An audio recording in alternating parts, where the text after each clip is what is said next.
नमस्कार, आप देख रहे हैं आज की खबर में हूं आपके साथ शिवानी पांडे। भारत और चीन के बीच पिछले एक महीने से लद्दाख इलाके में तनावपूर्ण स्थिति बनी हुई है। इस मसले को निपटाने के लिए दोनों देशों के बीच बातचीत भी चल रही है, लेकिन भारत किसी भी तरह की कोई ढील छोड़ना नहीं चाहता है। इसलिए हर तरह की स्थिति से निपटने के लिए वो बिल्कुल तैयार है। लद्दाख के पास लाइन ऑफ एक्चुअल कंट्रोल यानी कि LAC के पास भारत ने हवाई पट्टी का निर्माण तेज किया है। इसके अलावा बोफोर्स आर्टिलरी की तैनाती भी की जा रही है। अनंतनाग के पास NH-44 पर इमरजेंसी हवाई पट्टी का निर्माण किया जा रहा है ताकि किसी भी इमरजेंसी की स्थिति में लड़ाकू विमानों या अन्य विमानों को उतारा जा सके। गौरतलब है कि LAC के पास चीन ने भी कई तरह का निर्माण कर लिया है और कई तरह के हथियारों की सप्लाई बढ़ा दी है। दूसरी ओर भारत की ओर से करीब 60 बोफोर्स आर्टिलरी गन को लद्दाख के पास फॉरवर्ड पोजीशन पर भेजा जा रहा है। भारतीय सेना की ओर से कहा गया है कि वो चीन के साथ इस ताज़ा विवाद को सुलझाना चाहते हैं, लेकिन किसी भी तरह की स्थिति से निपटने के लिए वो बिल्कुल तैयार हैं। वायुसेना के द्वारा दक्षिण कश्मीर में बिजबेहरा इलाके के पास NH-44 पर हवाई पट्टी बनाई जा रही है, जिसकी लंबाई करीब 3 किलोमीटर है। चीन के बीच जारी तनाव के कारण 2 दिन पहले ही इस पट्टी का निर्माण शुरू हुआ है, जो युद्ध स्तर पर चल रहा है। अभी लॉकडाउन जारी है, लेकिन इस निर्माण से जुड़ी सभी परमिशन को जिला प्रशासन ने तुरंत जारी कर दिया। आपको बता दें कि मई की शुरुआत से ही भारत और चीन की सेनाएं लद्दाख इलाके में तैनात हैं। लद्दाख के पास पहले दोनों देशों के सैनिक आपस में भिड़े, इसके बाद चीन ने सैनिकों की संख्या बढ़ा दी और निर्माण तेज कर दिया। हालांकि इस बीच दोनों देशों के बीच बातचीत शुरू हुई और हाल ही में पहले चरण की बातचीत संपन्न हुई। इसके बाद खबर है कि चीनी सेना 2 किलोमीटर तक बॉर्डर पर पीछे हटी है।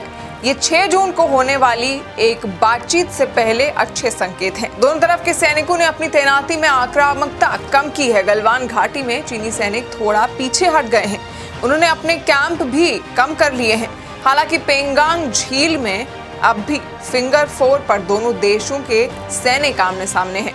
इससे पहले भी भारत और चीनी सेना के ब्रिगेडियर स्तर की बातचीत में कोई हल नहीं निकल पाया था, जिसके बाद अगली तारीख 6 जून रखी गई।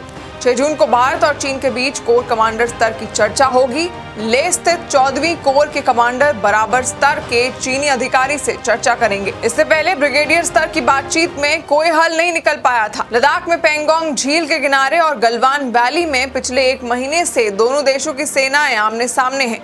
डोकलाम में 2017 में दोनों देशों के बीच 73 दिनों तक चले तनाव के बाद पहली बार लाइन ऑफ एक्चुअल कंट्रोल यानी कि LAC पर इतने लंबे समय तक सैनिक गतिरोध हुआ है। सूत्रों का कहना है कि भारत का रुख 2 बातों पर बिल्कुल साफ है और उससे किसी भी तरह समझौता नहीं हो सकता। पहला ये कि LAC पर इंफ्रास्ट्रक्चर का काम नहीं रुकेगा, ना ही धीमा किया जाएगा, और दूसरी बात कि चीन को अब किसी भी कीमत पर आगे नहीं बढ़ने दिया जाएगा। गलवान वैली पूर्वी लद्दाख के अक्साई चीन के बाहरी हिस्से से लगी हुई है।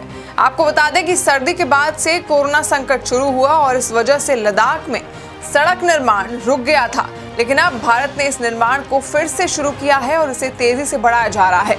गलवान नदी काराकोरम के पूर्वी हिस्से से निकलकर अक्साई चीन के मैदानों में बहती है और फिर श्योक में मिलती है।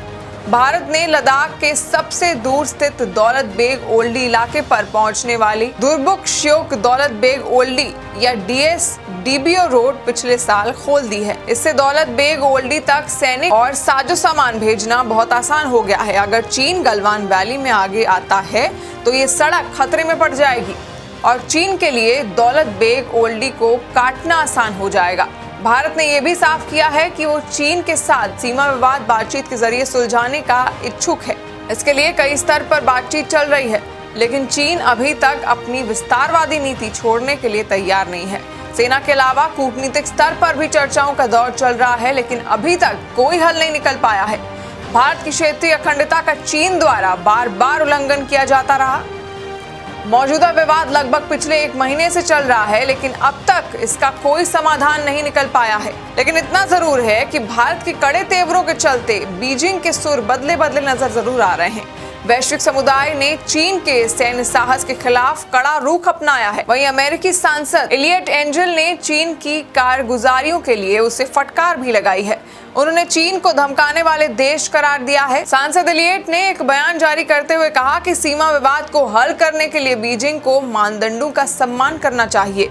उन्होंने कहा कि चीन को चाहिए कि वो सीमा विवाद हल करने के लिए मानदंडों का सम्मान करे और कूटनीति इस्तेमाल करे। एंजल अमेरिका में विदेशी मामलों पर सांसदों के शक्तिशाली पैनल का नेतृत्व करते हैं।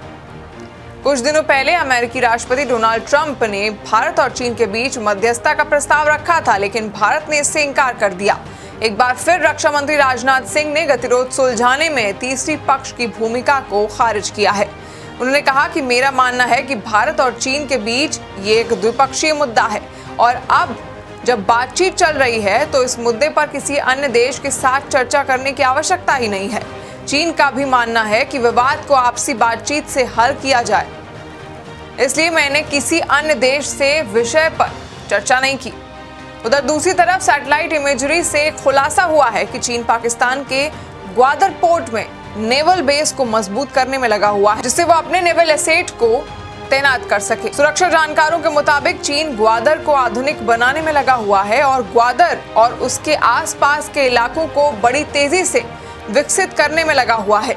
चीन ग्वादर पोर्ट के जरिए हिंद महासागर में अपनी घुसपैठ बढ़ाना चाहता है, जिससे चीन इसका इस्तेमाल नेवल बेस के तौर पर कर सके और जरूरत पड़ने पर भारत की बढ़ती समुद्री ताकत पर अंकुश लगाने के लिए किया जा सके। इसी बीच चीन ग्वादर को चीन पाकिस्तान इकोनॉमिक कॉरिडोर यानी कि CPEC से जोड़ने में लगा हुआ है, जिससे वो इसका इस्तेमाल चीनी सामानों की आवाजाही के लिए कर सके।